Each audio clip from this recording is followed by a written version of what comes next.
What's up guys, how's it going? It's that boy Reggie here and we're back at it again with another reaction video. Today we have What is Eurovision by Geography Now.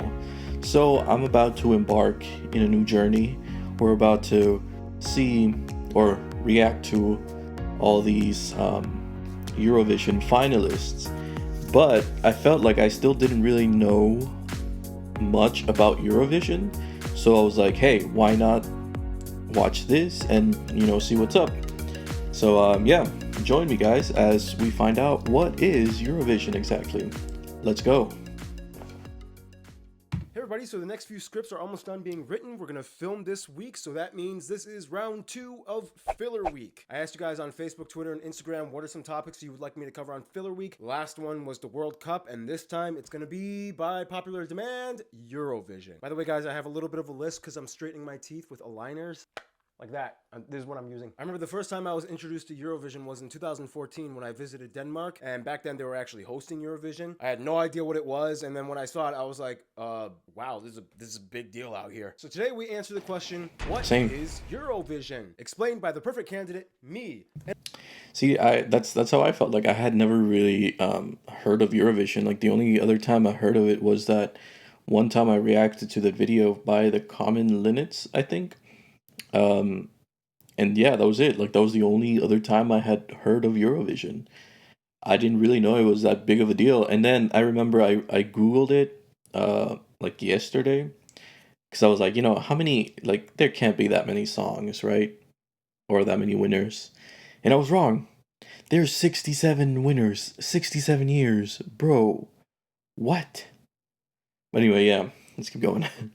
An American. Logic! Now, if you really want to know what Europeans think of each other, don't watch the news or read an article on history. Just watch Eurovision. What is Eurovision? Well, first of all, specifically, it's the Eurovision Song Contest. Eurovision is actually the name of the network in Switzerland that kind of started the whole thing. Second of all, in the shortest way I can summarize it, it's like the longest running, most watched singing competition in the world, held in May with finals sometimes lasting up to 4 hours. It involves mostly all of the countries in Europe and a few that aren't even in it as well. Yeah. Literally every country in Europe except for Liechtenstein and, no surprise, Vatican City has competed at least once in the competition. Can you imagine a Vatican priest competing in the competition? Who knows, maybe one day. I mean, Europe is pretty surprising. So how did it all begin? Basically, back in the 1950s, Europe had to figure out a way to make everybody cool with each other after World War II. So, no shocker, Europe's little rational psychiatrist Switzerland was like, hey, everyone likes music, so let's do a friendly little singing competition amongst each other to appease the masses. And it worked. Okay, that makes sense. The most neutral of all nations, hosted the first competition in Lugano with 7 countries, and no surprise, Switzerland, the most neutral competitor, won the first competition. Since then, it's been going on literally for over 60 years. Kind of shady. Over time, new countries joined in. After the fall of the Soviet Union, that's insane. Tons of new countries wanted in, and now over 40 are taking part. Basically, each country submits an original song and a singer or group to perform for the grand prize. You know, on the surface, it seems kind of fun, but underneath the whole deal, it's like this whole systematically complex, formulated competition. It involves a lot of math, politics, and strategy. And by strategy, I mean this.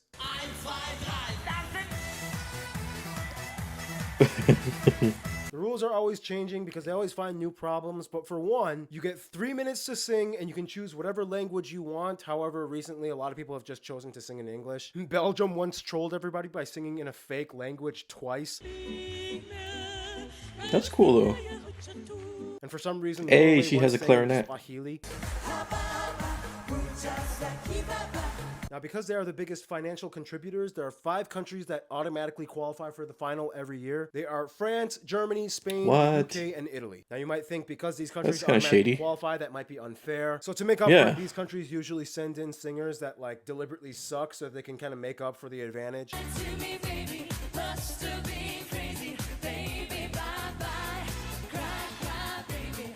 Okay.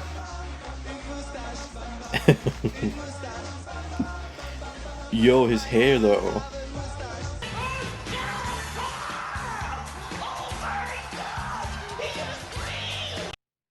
Does scrubbing grease feel like a workout? What? Scrub less with Dawn Ultra. It's superior. What was that? Now, how do you win? Well, in Is order that to win, German you have to get trying to be a points, cowboy? which happens through voting. The voting system has changed throughout the years. At first, there was a single jury that voted. Then there was a jury in every competing nation that gave a point system between 1 to 8, 10, and 12 points to their favorite performers. Then in 1997, they experimented with the first call-in televoting system. Then that got messy because politics. So in 2016, they brought back the juries and fused the two together, so each got a 50-50 say in the point system. Basically, the rule is you can't vote for your own country, but you can give points to other countries. This is where politics usually comes in and why the televoting system got kind of messy. You can really get a sense of who the real friends are. Like the Nordic countries always support each other, the Slavic countries, Greece and Cyprus always give each other like the highest points, and so on. So that's why...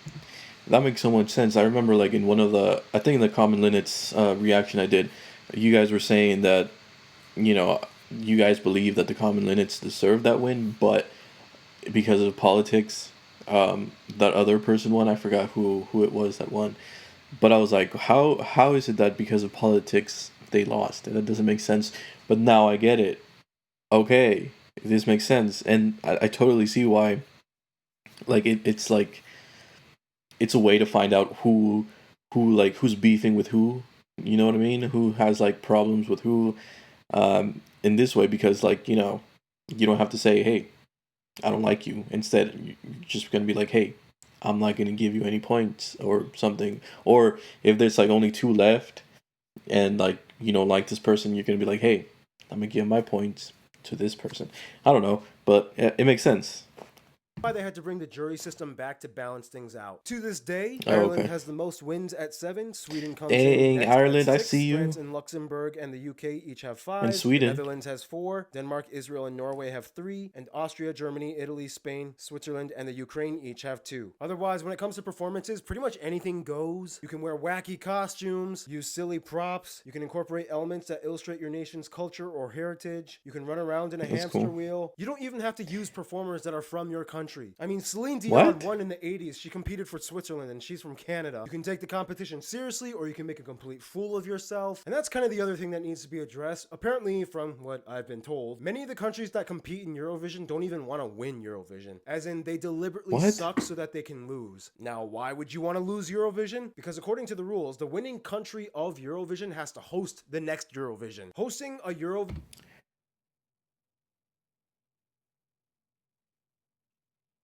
Oh, okay. I see. So basically like the countries that aren't as rich as like others would not really want to do this because it's like it takes so much money. That makes sense. Eurovision is like hosting a little mini Olympics. It costs a lot of money and taxes to accommodate such a huge event that gets bigger and bigger every year. And this is where the infamous troll contestants come in. Every year there are so many with like over-the-top, campy, horribly constructed performances. And it's one of the biggest appeals to watching Eurovision. Everybody wants to see the trolls, and it's almost like there's an art to it. I get it though, like I wouldn't... I mean... Typically, you can tell if it's a troll if the song is either about partying, dancing, or having fun. Usually played to a very poppy techno EDM track, usually accompanied by over-the-top flashy costumes and props or bad dancing. From what I've seen, Latvia and Lithuania seem to be really good at this. Like Latvia once dressed up as pirates. Lithuania literally submitted this.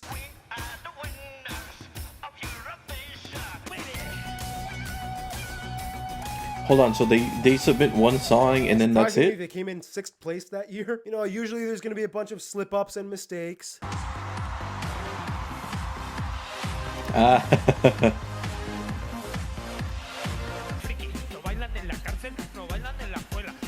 Ireland once sent in a screaming puppet. Wait, did that lady fall? Hold on, I need to check this out. Oh no! Ireland once sent in a screaming puppet. Hey, I mean, don't judge. I mean, Ireland has the most wins. Singing can get They're intense. obviously doing something right.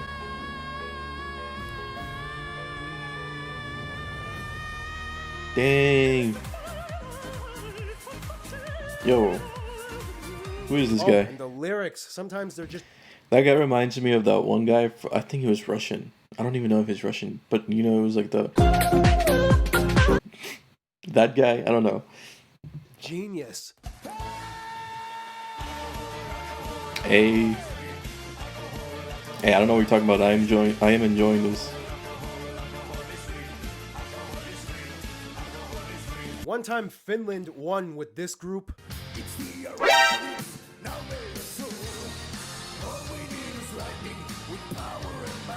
Oh, and don't forget drag. Hold on. That looks freaking awesome. Hold on. Finland won with this group.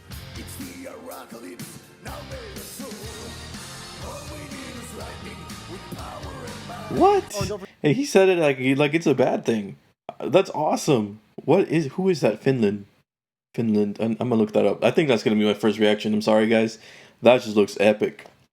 Get drag queens after winning drag queens. And there was that one time Russia was like, screw it. We're just gonna send in a bunch of grandmas baking bread on stage. They're so tiny. That's cute. And they actually got second place. In the end, the Eurovision Song Contest is like Europe's complete musical battle royale that brings in the entire continent, plus some other countries that are not part of their continent. Which begs the question, do I think the USA should take part in Eurovision? No, absolutely not. For one, we're not part of Europe. Second, we'd probably ruin it, like seriously. I'm very doubtful any Europeans would be ecstatic to see an American in a European competition. We'd be like that really annoying cousin that your friend brought to your party that you kind of politely laugh at their horrible bad jokes just because you don't want to be confrontational. And when he starts talking to you, you're like, oh yeah, hey, I have to go to the bathroom, but hey, here's Estonia. Have you met Estonia? Yeah, Estonia, US, Estonia. Yeah, just say hi to each other, and yeah, you two get along. I gotta go to the bathroom. And third, we'd probably never win. I doubt we'd ever get many points. Yeah, I mean maybe the UK and Ireland would throw. Yeah, like honestly, I think everyone would just vote against the US. I mean, it's just pretty much what it is. And then you can't even vote for your own country, so yeah, it's gonna be tough. Some pity points, but nobody would want an American to win Eurovision. Yeah. And if by some miracle we actually did win, it would probably start a bunch of protests and exactly. And then just imagine World War 3, 4, and 5 all at once. So just imagine, like, you know, Americans already are portrayed as people who have this like enormous ego, which is, you know, I wouldn't say it's not true. But just imagine if like an American were to win Eurovision. Just imagine how annoying Americans would be, because I mean they already are, and I mean I'm part of them, but like you know, oh yeah, like we're the best, blah, blah. Just imagine if they win a European contest. Yeah, I don't think they would ever win. For the safety of the planet, I think or we would ever win if we sat this one out. So there you go, Eurovision explained by an American. Hope you like this video. Oh, that was the end. Yeah, I mean, it sounds cool. I now understand what you guys meant by like because of politics, certain artists lose and stuff like that, or because of politics certain artists win. It makes sense now. But man, like I did not know it was this old. Holy moly, that's insane. But hey, I'm hyped. I'm excited. I really want to check out the performances, and I'm really gonna check out the one that he was talking about, which he kind of like shrugged it off. He was like, Finland won with this? Seriously? But it looks awesome, honestly. So I'm gonna check it out. But yeah, if you guys enjoyed, make sure to like, comment, subscribe, hit the bell so you guys can get my notifications, and you know, tell me, did he get everything right? Was there stuff that, you know, wasn't true? Was there something he missed? Let me know. Also, I will link down his channel in the description. He does some great stuff. I've seen like a couple of other videos of him. So yeah, if you guys want, go subscribe to him too. But yeah, this was That Boy Reggie, and I'll see you guys next time. Bye.